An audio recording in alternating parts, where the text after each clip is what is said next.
You can use Microsoft Azure single sign-on for your Videoloft authentication to enhance security and make it easier to manage additional users that you want to view your Videoloft cameras. If you already have a Videoloft account, you can convert it to Azure SSO.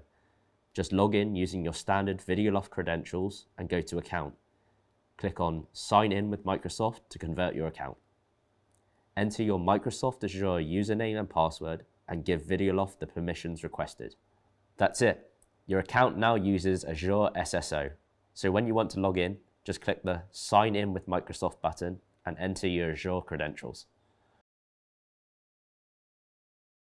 A big benefit of using Azure SSO is that if an employee leaves your organization, you only need to disable their Azure account and they'll lose access to all linked systems. When you're adding additional users to view your Videoloft cameras, just tick this box to ensure they can only use Videoloft with the Azure credentials linked to your organization.